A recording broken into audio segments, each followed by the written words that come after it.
In this presentation, I'll be taking you on a whistle-stop tour through the major sources and resources for house history in Northern Ireland.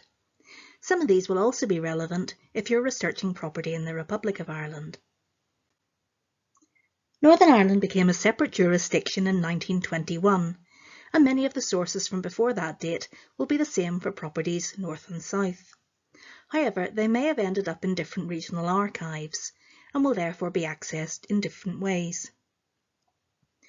Northern Ireland is made up of the counties of Antrim, Armagh, Down, Derry or Londonderry, Tyrone and Fermanagh. Whether you're researching the history of a specific building or wanting to know more about the house where somebody lived, there are a range of sources to help you get started.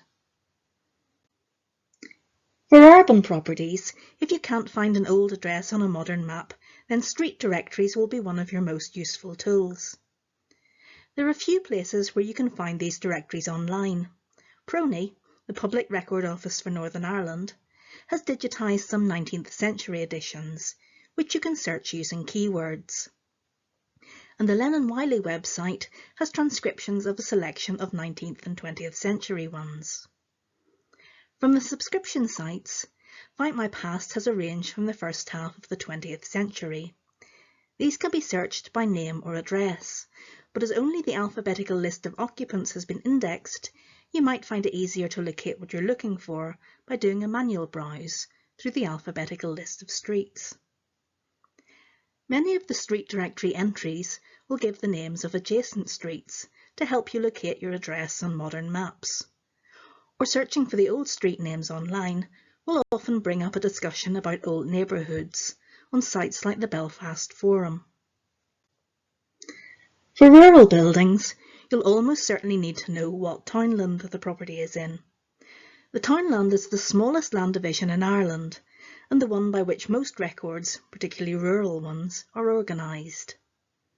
The websites townlands.ie and Shane Wilson's Townland Index and Database are useful for helping to locate and identify them. Once you know where the address or townland is, the next source you'll want to look at is historical maps. Prony has an historical map viewer, which includes most of the early 6th inch Ordnance Survey and Irish grid map sheets as overlays. Northern Ireland is also partly covered by Tailse Éireann's Irish Townland and Historical Map Viewer. If you prefer paper maps, Alan Godfrey produces a range of reproduction Ordnance Survey maps with larger scale versions covering the major towns. The next main type of source is valuation records. One of the best known is Griffith Valuation, or more formally, the Primary Valuation of Ireland. Produced between 1848 and 1864, it lists individual properties, naming tenant and landlord and recording acreage and rateable value. Griffith Valuation is included on several of the major genealogy websites, but a free version is available on the Ask About Ireland site, where you can search by person or place name. Ask About Ireland also features the maps that accompanied the slightly later valuation revisions. These have been overlaid on Google Maps so you can compare the site with what's there now.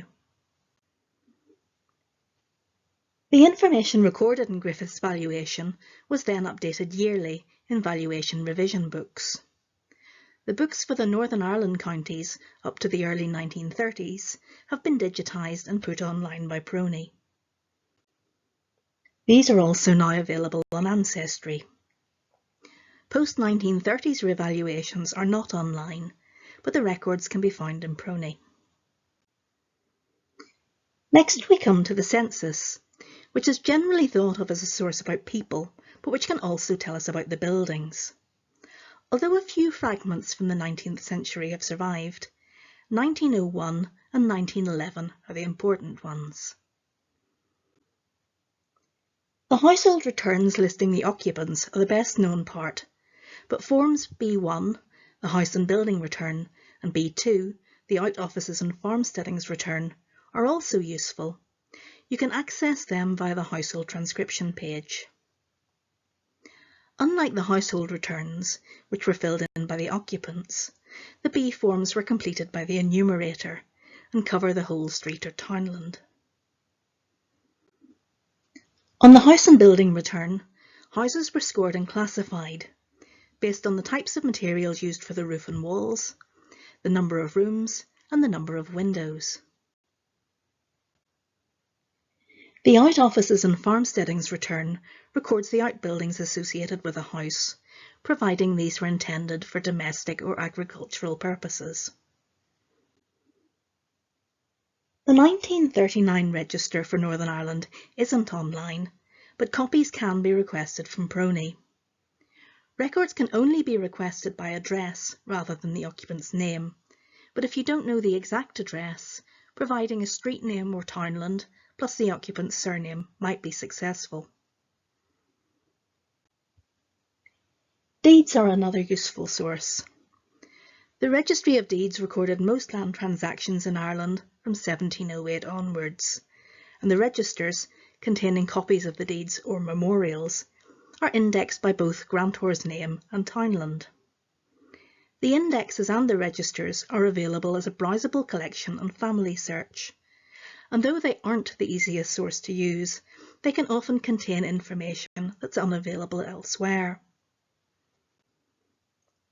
Northern Irish property records after 1922 are not online in most cases, but can be accessed by appointment at the offices of the Northern Ireland Land and Property Services. Land registry records are indexed by address, but for unregistered land, Registry of Deeds entries between 1923 and 1990 can only be searched using the grantor's name. Records after 1990 can be searched by name or address. For listed buildings and information on the historic environment, the Historic Environment Record of Northern Ireland is the place to look. It has 3 online databases which will be of particular interest to house historians. The Northern Ireland Sites and Monuments Record, the NI Buildings database, which includes listed buildings plus structures of architectural or historic interest, including some that have been demolished, and the Historic Environment Map Viewer, which includes layers such as the Sites and Monuments Record, historic buildings, defence heritage and industrial heritage, plus historical ordnance survey maps. Hironi's Belfast headquarters also holds extensive collections of photographs and architectural drawings, plus a library. It's open by appointment, or information may be available on request. There are lots of records which aren't specific to the built heritage, which can be useful for house history. Will calendars for the registries of Armagh, Belfast and Londonderry from 1858 to 1965 have been put online by Prony, and in some cases may include copies of the wills. Earlier wills, which can be found using Prony's name search, original will documents and more recent will calendars are available to consult in Prony. Newspapers are probably my most used source, and are especially useful for sale and to let notices and descriptions of contents being auctioned. The best Northern Irish coverage is generally through the British Newspaper Archive, which is also available on Find My Past. For some areas, and particularly more recent newspapers, the Irish Newspaper Archives may have better coverage. And newspapers.com has 18th and 19th century editions of several major papers. These are all subscription sites, but quite often have special promotions during the year. The Internet Archive is also a good and free source for periodicals and a few newspapers. For old photographs, the National Museums of Northern Ireland have put many of their fantastic collections online. However, the search facility is poor, so it's wise to try out a few different keywords in the search box or just browse. Postcards Ireland, a project from Belfast's Linenhall Library, has a range of historical postcards from across Ireland. Last but definitely not least is Prony. I've mentioned them quite a few times already, but the website and collections are invaluable to anyone doing house history in Northern Ireland. Start with the website. They have a number of databases plus guides to their collections. Topics covered include estate records, maps, electoral records, valuation and tithe records, freeholders records, and census substitutes. There are lots of helpful videos on their YouTube channel too. Whether you're already researching Northern Irish buildings or want to get started, I hope this has given you some helpful hints. Good luck!